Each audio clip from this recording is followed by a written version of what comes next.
Daily তো সকালবেলা জলখাবার বানানো এটা আমার একটা ধরাবাঁধা কাজ। সপ্তাহের হয়তো ১টা ২টো দিন মিস যায়, তাছাড়া ৬টা বা ৫টা দিন অবশ্যই কিন্তু আমাকে সকালের খাবারটা বানিয়ে নিতে হয়। আজকেও তার ব্যতিক্রম হয়নি। শ্বশুরমশাই বাড়িতে আসার সঙ্গে সঙ্গেই বলল যে কটা রুটি বানাও, তার সঙ্গে কিন্তু কাকাও রয়েছে। তো আজকে আমি দুজনের মতোই রুটিগুলো বানিয়ে নিচ্ছি। আর অন্যদিকে বিনস আর আলুর সবজিটাও কিন্তু আমি বসিয়ে দিয়েছি কড়াইতে। আর হলুদের পরিমাণটা একটু কম পরিমাণে দিয়েছি, একটু সাদামাটা করে তরকারিটা রান্না করতে চেয়েছিলাম।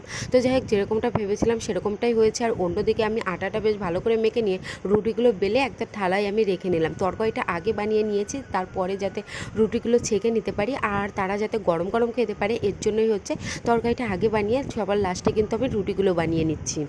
আমি ঠিকই করে নিয়েছিলাম যে সকালবেলা কোনো খাবার বানাবো না। হাজব্যান্ড দোকানে যাওয়ার আগে ওকে ১ গ্লাস ছাতু গুলিয়ে দেবো, আর অন্যদিকে যে ভাত রয়েছে, মুড়ি রয়েছে, ভাত বা মুড়ি যে কোনো একটা আমি খেয়ে নেবো। কিন্তু বাবা আজকে বাড়িতে কাজ করছে, তার পাশাপাশি কাকাও, তাই তো দুজনের জন্য এই তো ঝটপট করে কিন্তু চট জলদি আমি তরকারি তার পাশাপাশি রুটিগুলো কিন্তু বানিয়ে নিলাম। তো এখানে আমার রুটি বানানো কমপ্লিট। তো দুজনেরই কিন্তু থালাটা আমি সাজিয়ে দিলাম। ভিডিওটি কেমন লাগলো অবশ্যই জানিও, ভালো লেগে থাকলে অবশ্যই জানিও।